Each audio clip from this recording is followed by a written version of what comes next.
దయాశతకం. శ్రీమాన్ వెంకటనాథార్య కవితార్కితకేసరీ వేదాంతాచార్యవర్యో మే సన్నిధత్తాం సదా హృది.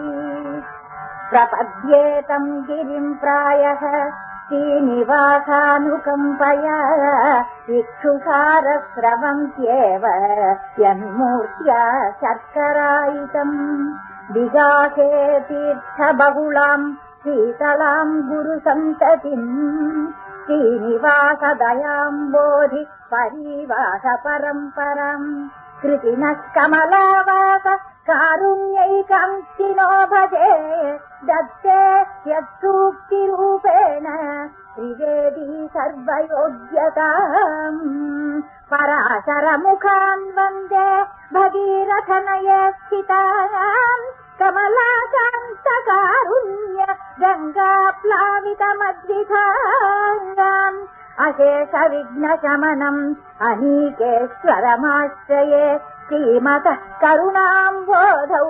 శిక్షాశ్రోతైవోత్థితం. సమస్తజననీం వందే చైతన్యస్తన్యదాయినీం శ్రేయసీం శ్రీనివాసస్య కరుణాం వివరూపిణీం. వందే వృషగిరీశస్య మహిషీం విశ్వధారిణీం తత్కృపా ప్రతిఘాతానాం క్షమయా వారణం యయా నిశామయతు మాం నీలా యద్భోగపథలైర్ధ్రువం భావితం శ్రీనివాసస్య భక్తదోషే స్వదర్శనం. కమభ్యనవధిం వందే కరుణావరుణాలయం వృషశైలతటస్థానాం స్వయం యత్కిం ఉపాగతం. అకించన నిధిం సూతిం అపవర్గత్రివర్గయోః అంజనాద్రీశ్వరదయాం అభిష్టౌమి నిరంజనాం.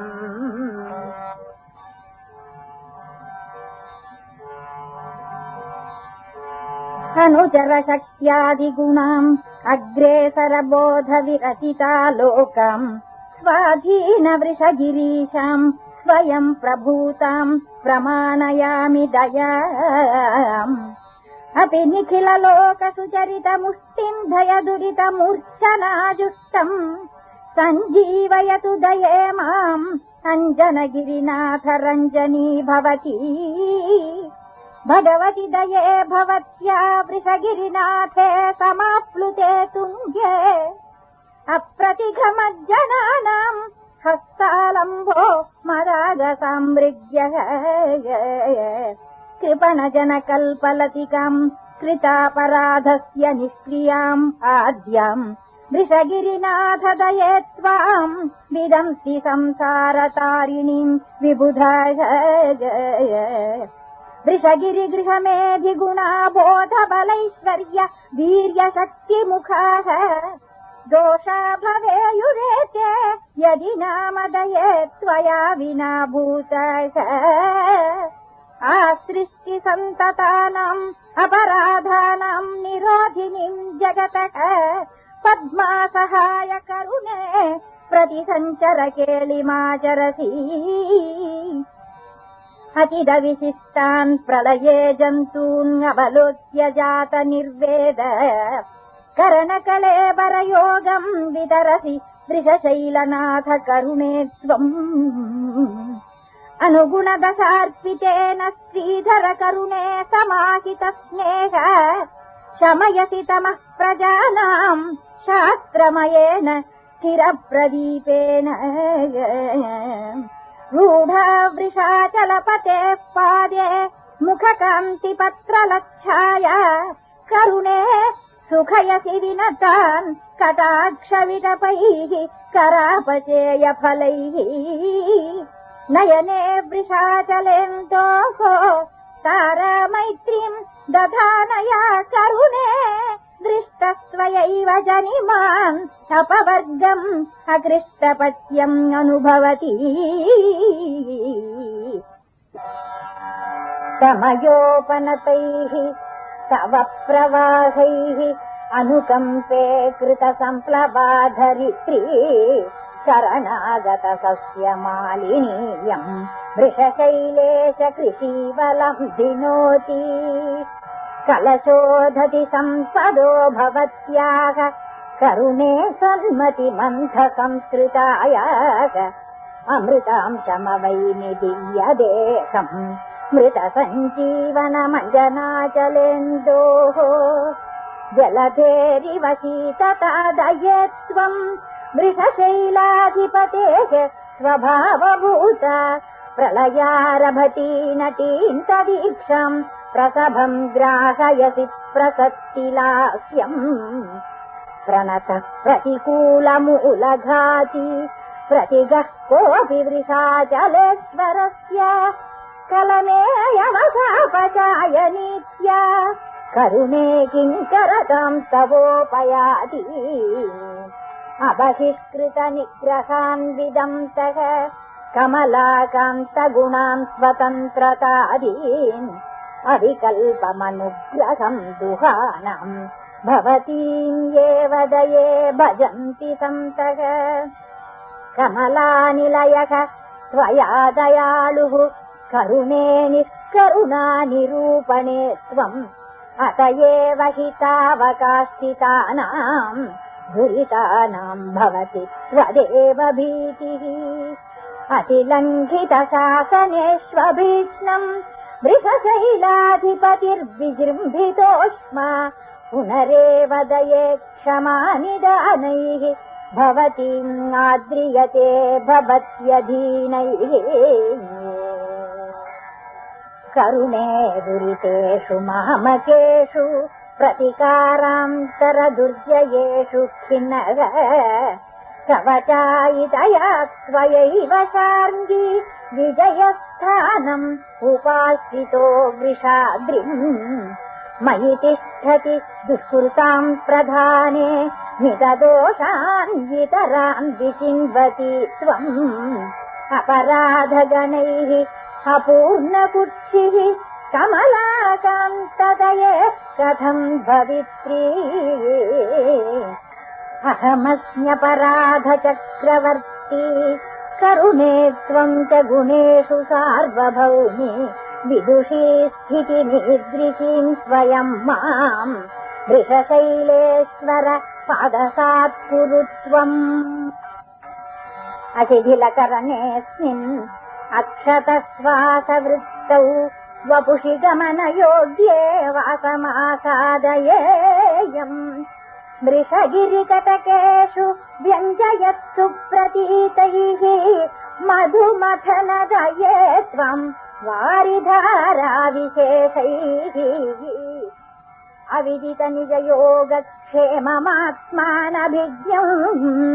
गुणलवरहितम् माम् गोप्तुकामादये त्वम् परवति चतुरैस्ते विभ्रमैः श्रीनिवासे बहुमति मनपायाम् विन्दति श्रीधरण्यो फलवितरणदक्षम् पक्षपातानभिज्ञम् प्रगुणमनुविधेयम् प्राप्य पद्मासहायम् महति गुणसमाजे मानपूर्वम् दये त्वम् प्रतिवदसि यथार्थम् पाप्मनाम् मामकानाम् अनुभवितुमघौघम् नालमागामि कालकय प्रशमयितुमशेषम् निष्क्रियाभिर्न शक्यम् स्वयमिति हि दये त्वम् स्वीकृत श्रीनिवास शिथिलित भवभीतिः श्रेयसे जायसे न कय अवतरणविशेषैः आत्मलीलापदेशैः अवमतिमनुकम्पे मन्दचित्तेषु विन्दन् वृषभशिखरिनाथः त्वन्निदेशेन नूनौ भजति शरणभाजाम् भाविनो जन्मभेदान् परहितमनुकम्पे भावयन्त्याम् भवत्यागम् स्थिरमनुपथितार्थम् श्रीनिवासो दधानः ललित रुचिषु लक्ष्मी भूमिनीलासु नूनम् प्रथयति बहुमानम् त्वत्प्रतिच्छन्द बुद्ध्या वृषगिरिसविधेषु व्याजतो वासभाजाम् दुरितकलुषितानाम् दूयमानादये त्वम् चरणविलयकाले गान्धिजीकस्मृतीनाम् स्मरयसि बहुलीलम् माधवम् सावधानाय दिशि दिशि गतिविद्भिः केशिकैर्नीयमाना स्थिरतरमनुकम्पे स्यानलग्ना गुणैस्त्वम् परिगत वृषशैलम् पारमारोपयन्ति भवजलधिगतानम् कोटपात्री भवित्री परिमितफलसङ्गात् प्राणिनः किम् पचानाद निगमविपणिमध्ये नित्यमुक्तानुषक्तम् प्रसदनमनुकम्पे प्राप्तवत्या भवत्या वृषगिरिहरिनीलम् यञ्जितम् निर्विशन्ति त्वयि बहुमतिहीनः श्रीनिवासानुकम्पे जगति गतिमिहान्याम् देवि सम्मन्यते यः स खलु विबुधसिन्धौ संनिकर्षे वसन्त्याम् शमयति मृगतृष्णाया वीचिकाभिप्पिपासाम्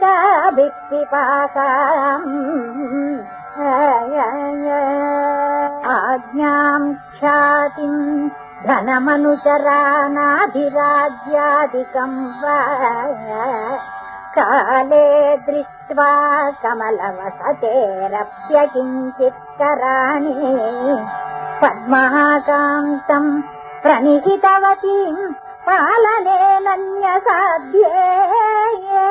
साराभिज्ञा जगति कृतिनः संशयम् ते दये त्वाम् प्राजापत्यप्रभृति विभवम् प्रेक्ष्य पर्याय दुःखम् जन्माकाङ्क्षन् वृषगिरिवने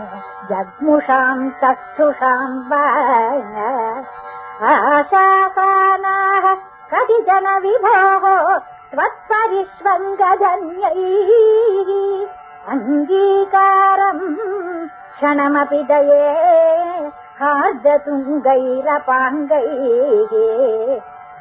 नाभिपद्मस्फुरनसुभगा नव्यनीलोत्पलाभा क्रीडाशैलम् कमपि करुणे बृन्वती वेङ्कटाख्यम् सीता नित्यम् प्रसदनवती श्रद्धानावगास्याय दिव्या काचिज्जयति महती दीर्घिका तावकीना यस्मिन् दृष्टे तदितरसुखैः गम्यते गोष्पदत्वम् सत्यम् ज्ञानम् त्रिभिरवधिभिः मुक्तमानन्दसिन्धुम् स्वस्वीकारात् तमिह कृतिनः सूरिवृन्दानुभाव्यम् नित्यापूर्वम्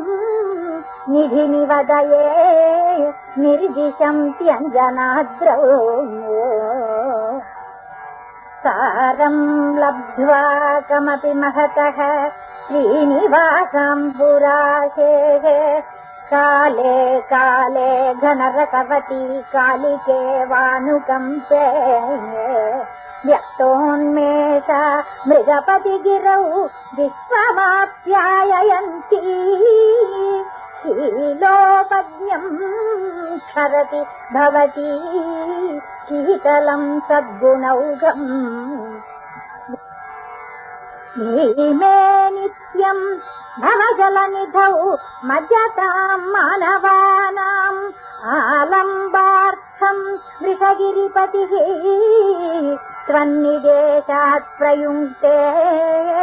प्रज्ञासारम् प्रकृतिमहता मूलभागेन जुष्टम् शाखाभेदैः शुभगमनघम् शाश्वतम् शास्त्रपाणिम् विद्वत्सेवा कथकनिकषैः गीतपङ्काशयानाम् पद्माकान्तः प्रणयति दये दर्पणम् ते स्वशास्त्रम् लीलादक्षाम् स्वदनवसरे लालयन् विप्रलिप्ताम् मायाशास्त्राण्यपि शमयितुम् त्वत्प्रपन्न प्रतीपान् दैवात् प्राप्ते वृषगिरितटम्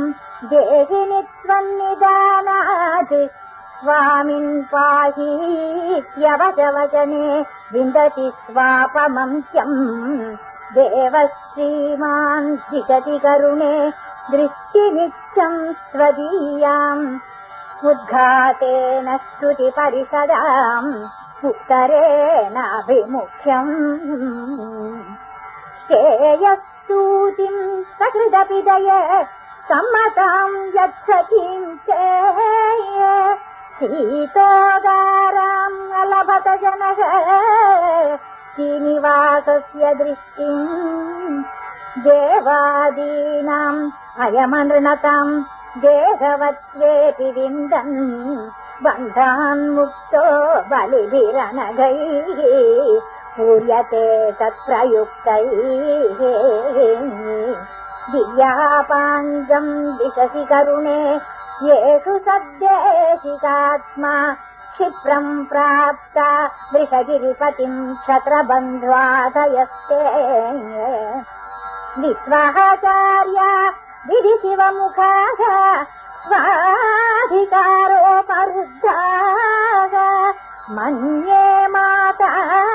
जडैव सुते वत्सला मादृशे त्वम्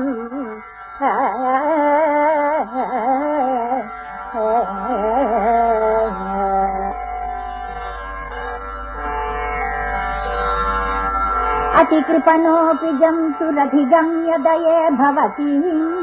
अशिथिलधर्मसेतु पदवीम् रुचिराम् अचिराति अमितमहोर्मिजालमतिलङ्घ्य भवाम्बुनिधिम्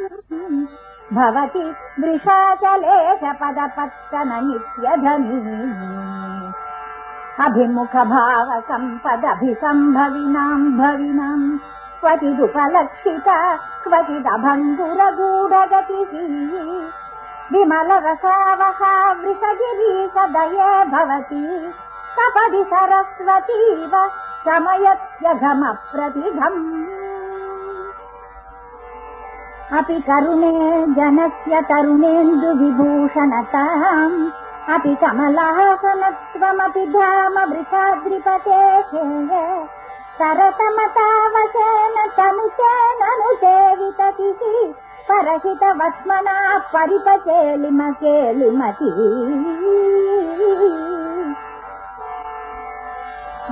धृतभुवनादये त्रिविधगत्यनुकूलतराय वृषगिरिनाथपादपरिरम्भवती भवती अविदितवैभवापि सुरसिन्धुरिवा तनुते सकृदवगा समानमपतापमपापमपि निगमसमाश्रिता निखिललोकसमृद्धिकरी भजदघकूलमुद्रुजगतिः परितप्तहितः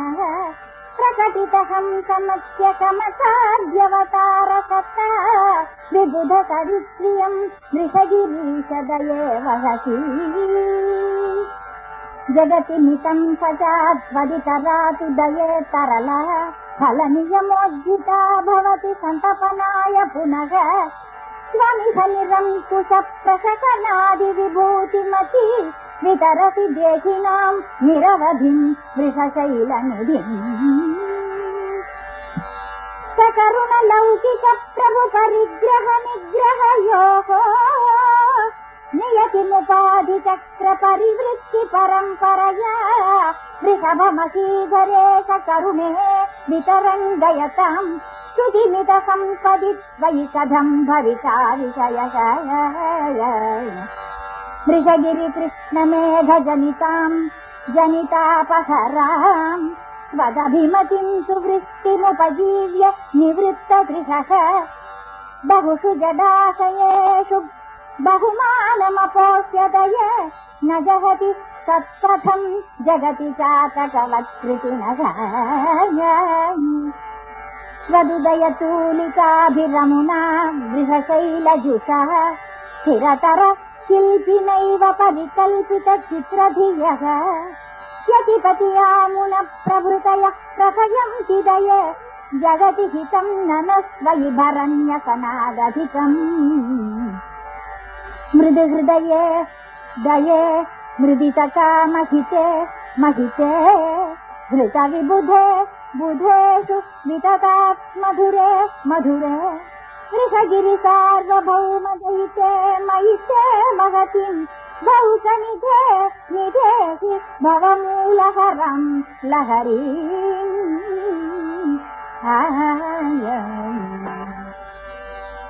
अकूपारैरेकोदकसमयवैदण्डिकजवैः अनिर्वाप्यां क्षिप्रं क्षपयितुम् अविद्याच्च बरवाम् कृपे त्वं तत्तादृक्प्रतिमवृषपृथ्वीधरपति स्वरूपद्वैगुण्यं द्विगुणनिजबिन्दुप्रवहसि विविक्तावेताली विगमपरिशुद्धेति हृदये पटुप्रत्याहारप्रभृतिपुटपाकप्रचकिताः नमन्तस्त्वां नारायणशिखरिकूटस्थकरुणे निरुद्धत्वद्रोहा नृपतिसुतनीतिं न जगति अनन्याधीनः सम्भवति परतन्त्रः प्रणमतम् कृपे सर्वद्रष्टा जनयति न तेषाम्यपकृतिम् पतिस्त्वत्पारार्थ्यम् प्रथयति वृषक्ष्माधरपतिः व्यवस्थाम् वैयात्यादिति विघटयन्ती विहरति अपां पत्युश्शत्रून् अगहनमुनेर्धर्मनिगलम् कृते चाकस्यैकम् हितमिति हिनस्ति स्म नयनम् विलीनस्वातन्त्र्यो वृषगिरिपतिस्त्वद्विकृतिभिः दिशत्येवं देवो जनितसुगतिं दण्डनगतिम् निषादानां नेता कपिकुलपतिः कापि शबरी कुचेलः कुब्जासा व्रजयुवकयो माल्यकृदिति अमेषां निम्नत्वं वृषगिरिपतेरुन्नतिमपि प्रभूतैः स्रोतोभिः प्रसभमनुकम्पे समयसि त्वया दृष्टस्तुष्टिं भजति परमेष्ठी निजपदे वसन्मूर्तिरष्टौ विहरति मृडानी परिहृदय विभक्ति स्वाराज्यं मृगशिखरि शृङ्गारि करुणे सुनासीरो देवासुरसमर नासीरसुभटः दये दुग्धोदन्वध्यति उत सुधा सिन्धुनयतः स्वदाश्लेषान् नित्यं जनितमृतसञ्जीवनदशाः स्वगं चेदान्तेभ्यः श्रुतिवदन कर्पूरगुलिका विशुण्वन्तश्चित्तं बृहदिधरि विश्वम्भरगुणाः जगज्जन्मस्थेम प्रलयरचना केलिरसिकः विमुक्त्येतद्वारं विधति तकवाटं प्रणयिनाम् इति त्वय्यायत्तं द्वितयमुपधीकृत्य करुणे विशुद्धानां वाचां वृषशिखरिनाथ स्तुतिपदम् कलिक्षोभोन्मीलत्थिति खलु सकूलङ्ककजवैः अनुच्छेदैः एतैः अवतत वैषम्यरहितैः प्रवाहैस्ते पद्मा सहजर परिष्कारिणि कृते विकल्पन्ते नल्पा वृषशिखरिणो निर्जरगुणाः खिलं चेतो वृत्तेश्चिनिदमिति विस्मेरभुवनम् कृपे सिंहक्ष्माभृत्कृतमुखचमत्कारकरणम् भरन्यासच्छन्न प्रबल वृजिन प्राभृतभृताम् प्रतिप्रस्थानम् ते स्तुतिनगर सिंहाटकजुषस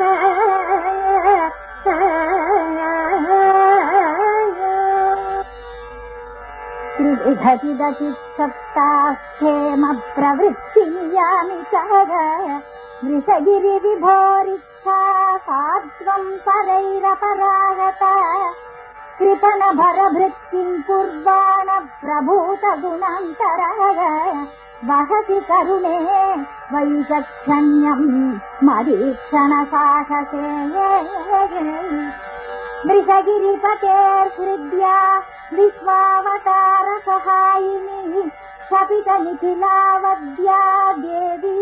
समाधिनिषेवितः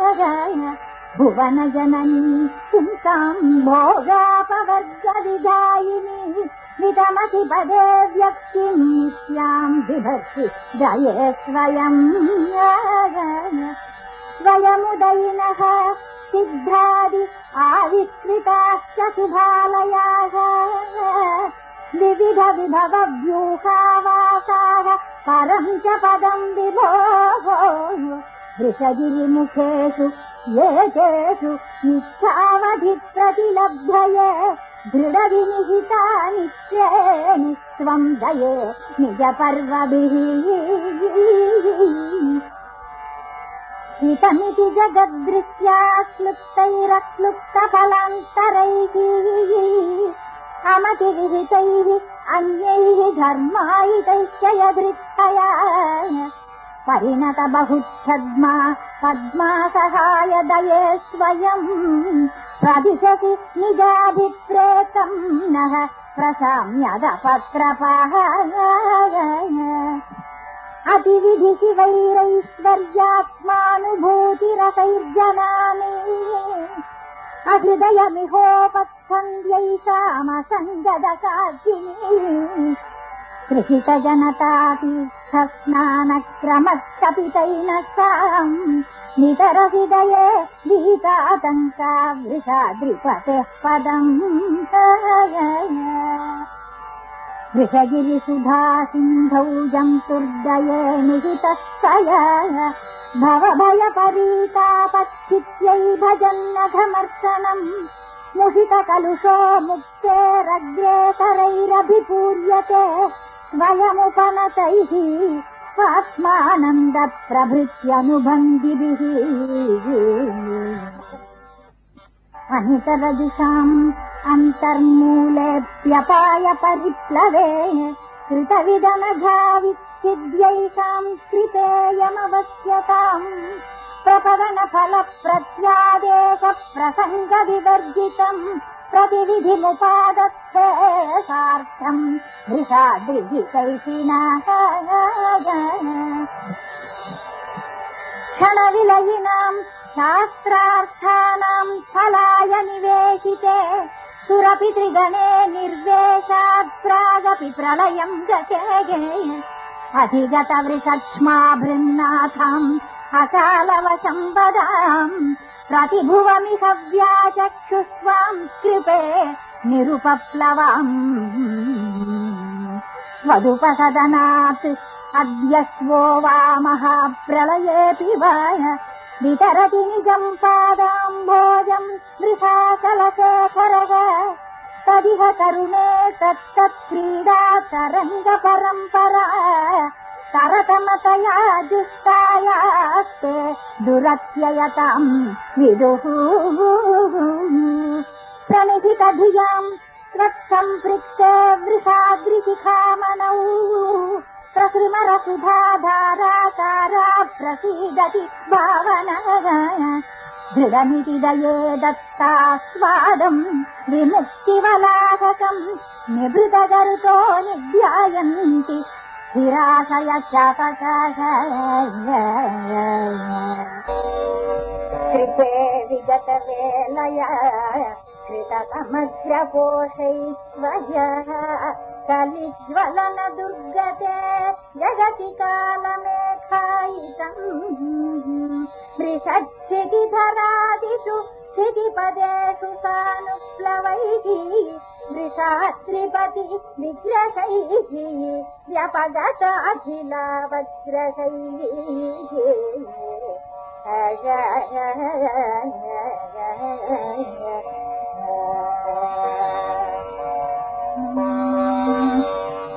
प्रसूय विविधं जगत्तदभिवृद्धये त्वं दये समीक्षण विचिन्तन प्रभृतिभिः स्वयं तादृशैः विचित्रगुणचित्रितां विविधदोषवैदेशिकीं वृषाचलपतेस्तनुं विशसि मत्स्यकूर्मादिकाम्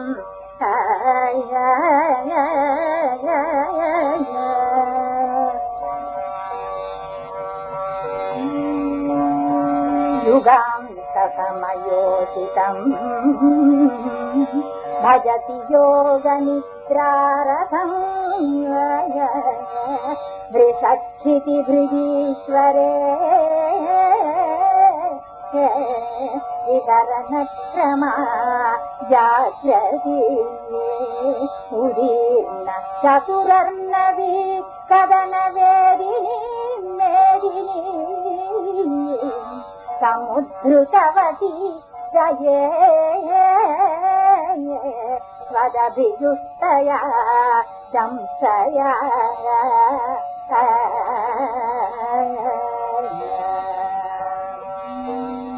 सता पटलभीषणे सरभसाट्टहासोद्भटे स्फुरत्कृधि परिस्फुरद्भ्रुकुटि चेऽपि वक्त्रे कृते दये वृषगिरीशितुर्धनुजडिम्ब दत्तस्तना सरोज सदृशादृशा समुदिताकृतिर्दृश्यते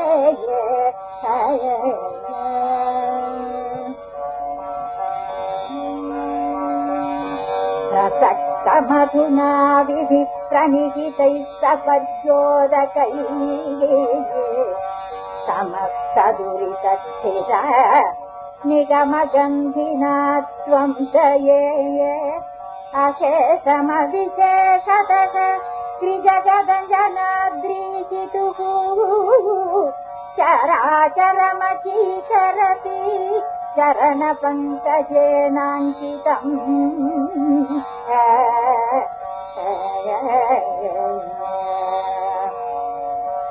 परस्पधतपोधन प्रधन सत्रतुरुपाकृत क्षितीश्वर पशुक्षरते शतज कुङ्कुमस्थासकैः वृषाचलदयालुना ननु विहर्तुमालिप्यथाय निधाय हृदये दये निहत रक्षितानां हितम्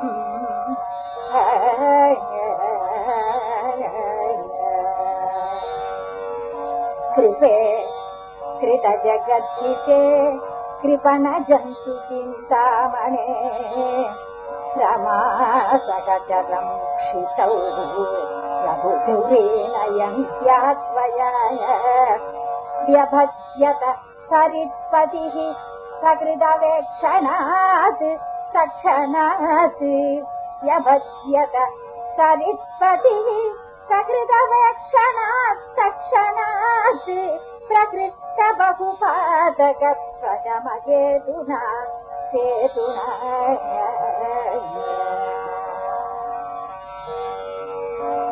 कृपे पर्वतस्त्वया वृषगिरीशितुः क्रीडितम् जगत्थितमशेषतस्तदितं निष्ठमर्थाप्यते मदच्छलपरिच्युत प्रणत दुष्कृत प्रेक्षितैः हतप्रबलदानवैः फलधरस्य केलाशतैः प्रभूत विबुधद्विषद्भरण खिन्न विश्वम्भरय भरापनयनच्छलात्वमवतार्य लक्ष्मीधरम् निराकृतवती दये निगमसौधदीपश्रिया विपश्चित विगीतया जगति गीतयान्तम् तमः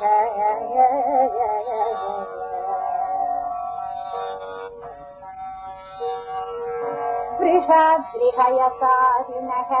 प्रबलदोर्मरुत्प्रेङ्कितः विषाहुदततिर्गुणस्वदवसेक संस्कारवान् करिष्यति दये कलिप्रबलधर्म निर्मूलनः पुनःकृतयुगाङ्कुरम् भुवि कृपाणधाराधरः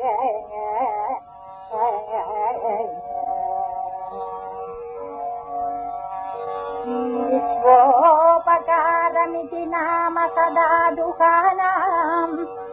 अद्यापि देवि भवतीम् अवधीरयन्तम् नाधे निवेशय वृषात्रिपतौ दये त्वम् न्यस्तस्वरक्षणभरम् त्वयि माम् स्वयैव नैसर्गिकेण तरसा करुणे नियुक्ता निम्नेतरेऽपि मयि ते विदतिर्यदि स्यात् विस्मापयेति वृषगिरीश्वरमप्यवार्य वेलातिलङ्घनदशेव मकाम्पुराशे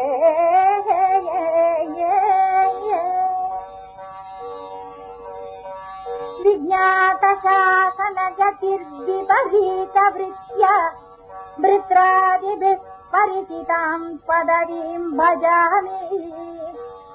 एवम् विधे वृषगिरीशदये मयि त्वम् दीने विभो शमय चण्डधरत्वलीलाम् मासाहसोक्ति घनकन्तुकवञ्चितान्यः पश्यत्सु तेषु विदधाम्यति सहसानि पद्मासहाय करुणे नरुनस्ति किम् त्वम् घोरम् कुलिङ्गशकुनेरिव चेष्टितम् मे विक्षेपमर्हसि दये विपलायितेऽपि व्याजम् विभाव्य वृषशैलपतेर्विहारम् स्वाधीनसत्त्वसरणिः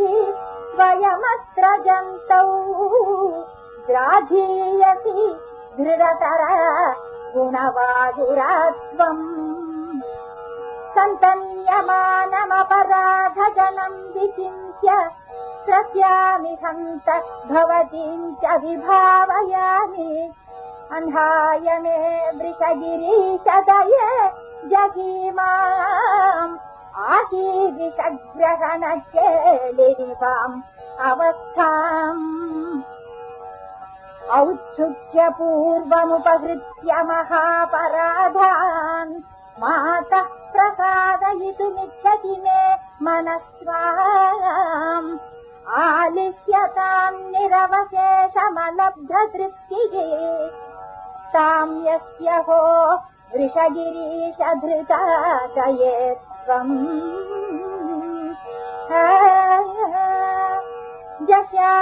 जस्याद्विषाचलपतिः प्रतिघेति न त्वम् धर्मोपतप्त इव शीतलतामुदन्वान् कामामरुन्तुदभरन्यसनासु वृत्तिः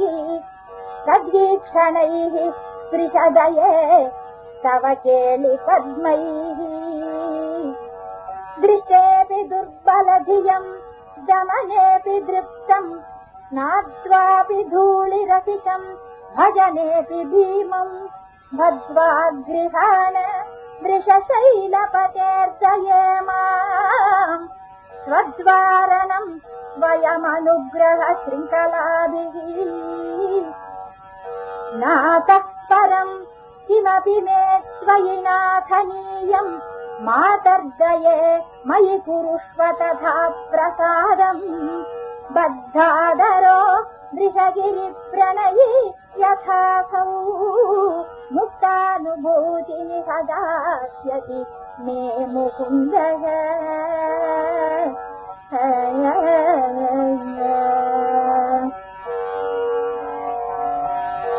निसीम वैभवजुषाम् निशतां गुणानां स्तोतुर्जये वृषगिरीश गुणेश्वरी तैरेव नूनमवशैः अभिनन्दितं नेयेः सत्यापितं तव बलादकुतो भयत्वम्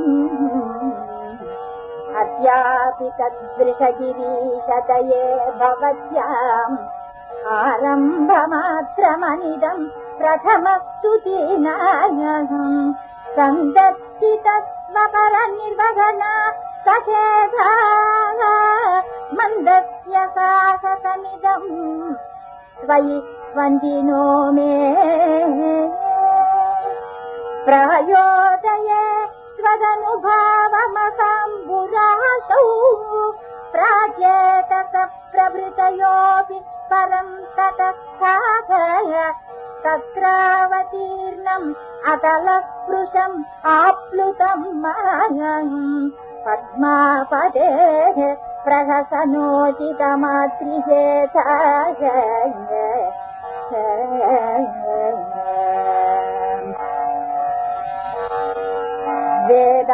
वेदान्तदेशिकपदे विनिवेश्य बालम्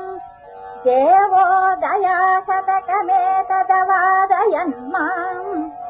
वैहारिकेण विधिना समये गृहीतम्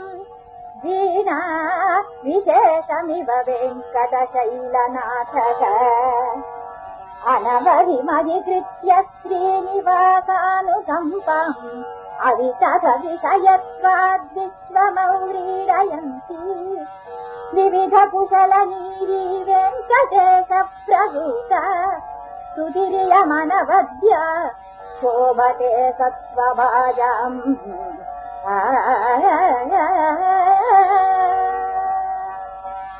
शतकमिदमुदारं सम्यगभ्यस्यमानाम् वृषगिरिमधिरुह्य व्यक्तमालोकयन्ति अनितरशरणानाम् आदिराज्ये विचिन्त्येति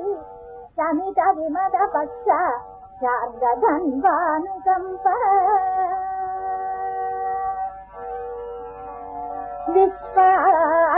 विश्वानुग्रहमातरम् व्यतिसजत्स्वर्गापवर्गां सुधा कथ्रीचिन्विव वेङ्कटेश्वर कविर्भक्त्या दयामस्तुतय पद्यानामिह यद्विधेय भगवत्सङ्कल्पकल्पद्रुमात् जञ्जामारुत धूतचूतनयतः साम्पादिकोऽयं क्रमः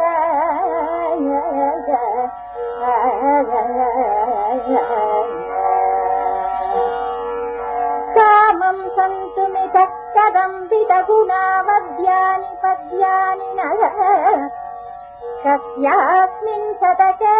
कदम्बुकटके दोषश्रुतिं क्षाम्यति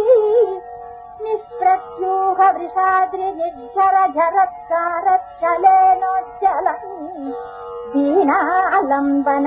दिव्यदम्पति दया कल्लोल कोलाहलः कवितार्किक सिंहाय कल्याण गुणशालिने श्रीमते वेङ्कटेशाय वेदान्त गुरवे नमः।